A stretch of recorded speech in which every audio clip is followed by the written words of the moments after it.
Hello, it's Ice Cream and we are about to get festive up in here.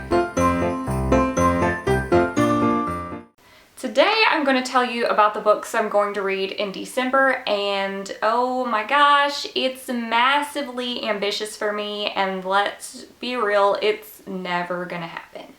I am participating in the Reindeer Readathon, which runs through the entire month of December. It's organized by Eric at Break Even Books, and I will link his announcement video down below. All the participants are divided into teams. There's Team Mistletoe, Team Snowflake, Team Nutcracker, Team Candy Cane, and Team Stocking.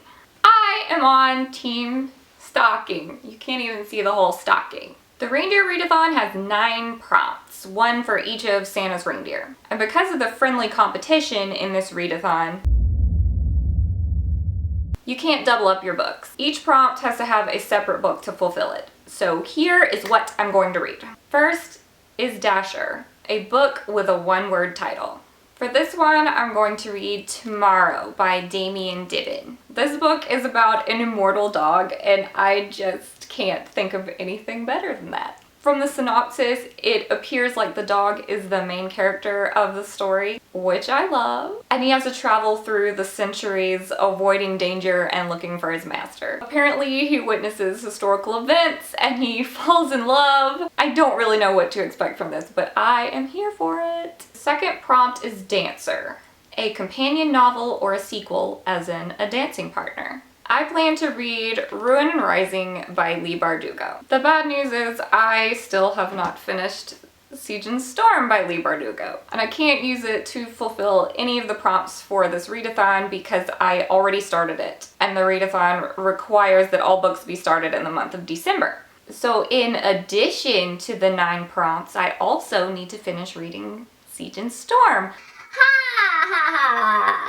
Anyway, Ruin and Rising is the 3rd and last book in the Grisha trilogy. The series is about Alina, who has spent her life being just abundantly average, but also a magnet for trouble. And of course, trouble finds her at every turn, and she ends up immersed in a world of magic and politics and betrayal and danger. These books are just so readable.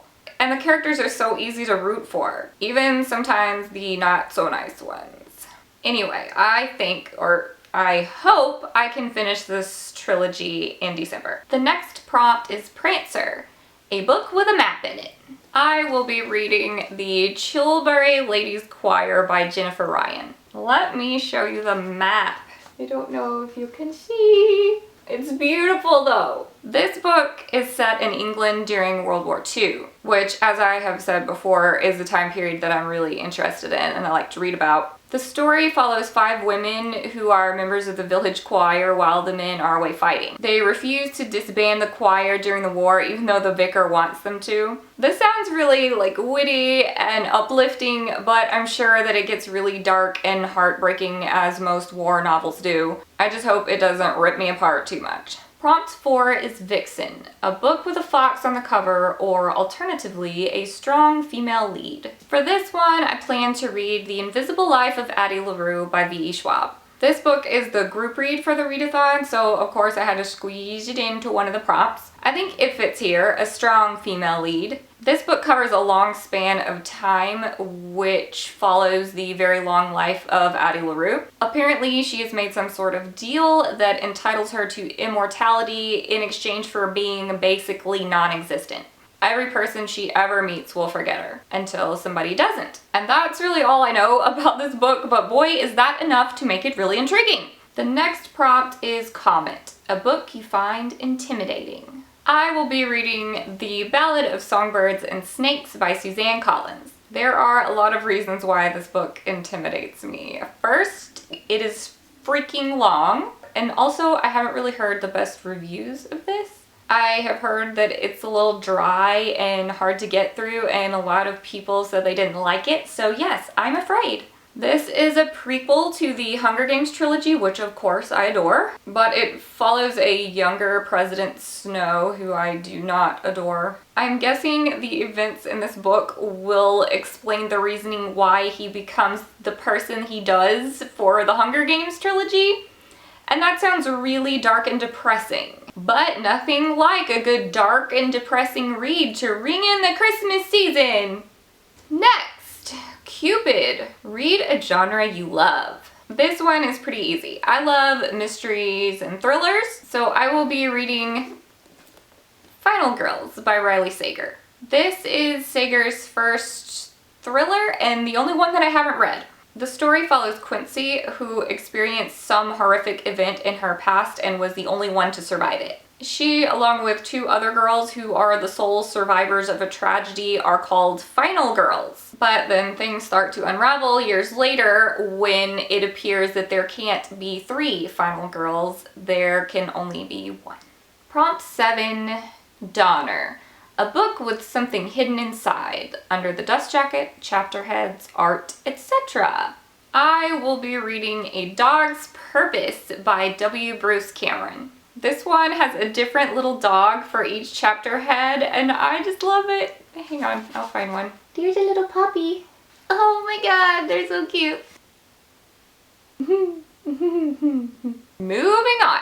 Look, I know this book is going to wreck me. This is about a dog who gets reincarnated over the course of his existence while he's looking for his purpose. All of the blurbs say emotional, and I know what that means. Be prepared to have your soul ripped from your body and stomped on, because that's what dog books do, right? Blitzen, a book with some sort of struggle. Internal struggle, war, battle, etc. For this, I will be reading One by One by Ruth Ware. The struggle in here is the struggle for survival. A group of co-workers is sent on a boring retreat, but of course there's tension boiling in the background. Then the whole group gets snowed in and people start getting picked off one by one. Sounds great. Prompt 9, Rudolph. A book where the main character doesn't seem to fit in. Outsider, misfit. I am going to read Travels with Charlie in Search of America by John Steinbeck. Yes, this is another book with a dog in it. Yes, there is a reason. Just kidding, but for real though, it's gonna be a video. This book involves John Steinbeck late in life, setting out on a cross-country road trip to rediscover the America that he has been writing about for his whole life. It fits the prompt because he is traveling to places where he is literally an outsider interacting with the locals. If we want to get really deep, I think this book explores a common denominator of American loneliness where we kind of all feel like outsiders. But apparently he does all this traveling with his poodle Charlie, and that just sounds fantastic. The Reindeer Readathon also has 2 bonus prompts. One being Christmas Star, a book over 500 pages. This one is allowed to be combined with another prompt, so I am going to use the Ballad of Songbirds and Snakes cause she's thick. There's also Slaying It. If you have completed all of your prompts and the Christmas Star, you can redo one prompt of your choice. Look y'all, there is no way. There is no way that I'm going to get to this one. But you know, let's believe in that Christmas miracle. For this prompt, which I will definitely get to, I am going to read The Sundown Motel by Simone St. James. I freaking loved The Broken Girls by the same author, so I have really high hopes for this book.